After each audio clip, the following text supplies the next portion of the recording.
नमस्कार दोस्तों, जैसे कि पहले से ही कयास लगाए जा रहे थे कि इंडिया गठबंधन बिखराव की तरफ बढ़ेगा।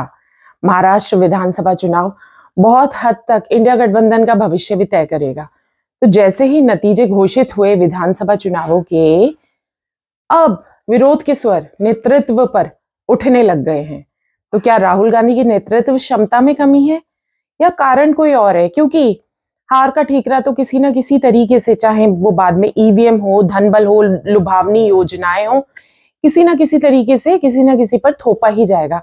पर अपनी अंदरूनी जो भी लड़ाई झगड़ा है, जो भी विचारों का मतभेद है, क्योंकि सारे ही घटक दल अब धीरे धीरे करके अपने आप को गठबंधन से अलग करने का सोच रहे हैं और इस बात पे भी उनको बहुत ही ज्यादा क्या कहते हैं, ध्यान दे रहे हैं कि उनकी हार का जो सबसे ज्यादा मेन कारण है कि वो सारी सीटों पर चुनाव नहीं लड़े।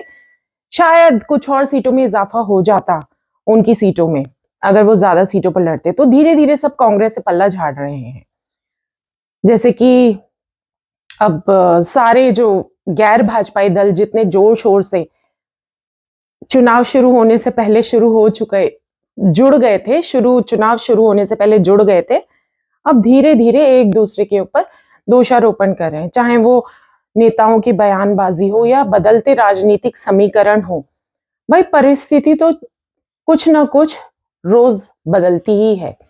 अब देखा जाए तो कांग्रेस की मशीनरी, सबने सोचा कि पूरे देश भर में फैली हुई है, लेकिन ज्यादा बड़ी मशीनरी होगी, ज्यादा बड़ा संगठन होगा, कहाँ का कौन सा पुर्जा खराब हो रहा है इस पर ध्यान नहीं जाता होगा।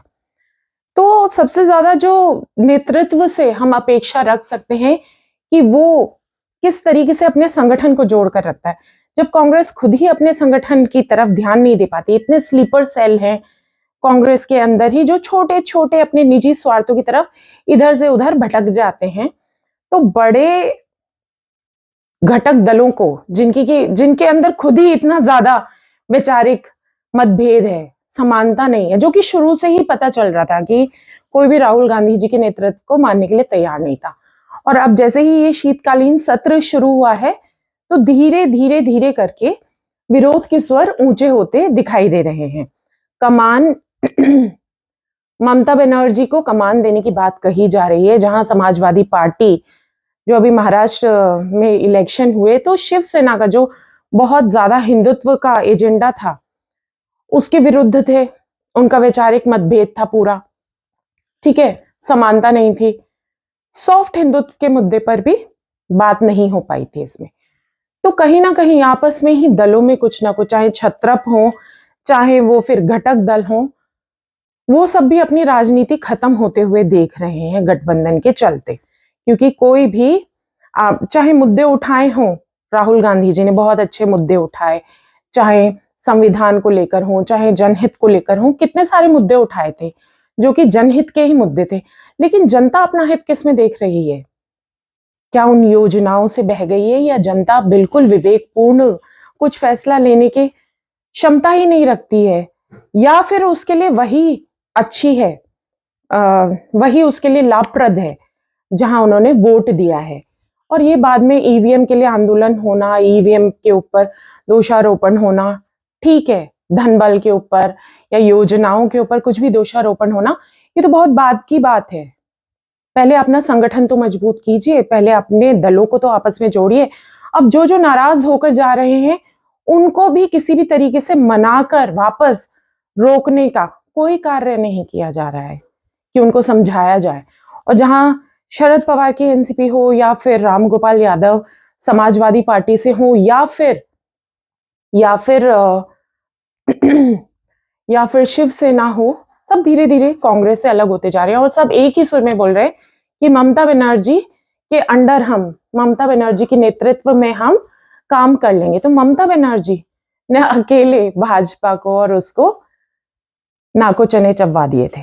वही सारे साम दाम दंड भेद सब एक तरीके से जुड़कर, जहां कोलकाता विधानसभा के जब चुनाव हुए थे तो वो ममता बनर्जी की कुर्सी नहीं हिला पाए। 70% स्ट्राइक रेट रहा था।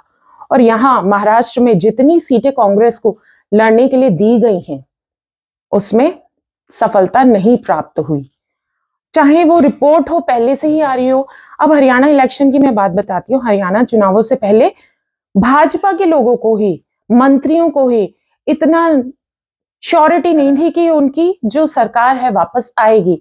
मंत्री तो बोल रहे थे कि हमारी सरकार जाने वाली है। कार्यकर्ता जो थे सुस्त थे, माहौल सुस्त था। उसके बावजूद भी एक निर्धारित जो उन्होंने लक्ष्य किया कि हमें हर हाल में चुनाव जीतना है, उसी लक्ष्य की तरफ बढ़ते हुए, उसी रास्ते की तरफ बढ़ते हुए चुनाव जीत गए। अब ये विश्लेषण तो बाद में कितने चुनावी पंडितों की भविष्यवाणी, कितने जमीनी पत्रकारों की जो कि वोट बैंक से 1 to 1 जाकर बात करी, परिणाम बिल्कुल विपरीत हुए। कारण कोई भी हो, तो अब तो बहुत ज्यादा समय बीत गया, एकदम ही कैसे चुनाव पलट गया। 4 महीने में ऐसा क्या हुआ महाराष्ट्र में, ये सब बाद में विश्लेषण का, ठीक है बाद में होता रहेगा विश्लेषण, लेकिन अभी तो आपको जुड़कर रहना है। और अभी अगर नेता सब रूट रूट कर जा रहे हैं तो उनको मनाने का कार्य करना चाहिए। चाहे जितनी भी परिस्थिति, चाहे जितने भी समीकरण रोज बदल रहे हो, आपकी तरफ से क्या एफर्ट्स डाले जा रहे हैं, क्या प्रयास किए जा रहे हैं। तो राहुल गांधी जी, इस तरीके से कार्य नहीं चलता। ठीक है, आपके साथ जो लोग विश्वास करके जुड़े हैं उनको एकजुट करने का प्रयास किया जाए, या फिर जो विरोध के स्वर उठ रहे हैं और ममता बनर्जी की तरफ से भी, उनकी टीम के नेताओं की तरफ से भी हाँ में हाँ मिला दी गई है कि वो ये कमान सौंपने के लिए, कमान लेने के लिए बिल्कुल तैयार हैं। क्योंकि मोदी को हराने वाला, भाजपा को हराने वाला इंडिया गठबंधन की नजर में ममता बनर्जी एक नेतृत्व अच्छा संभाल सकती है। धन्यवाद।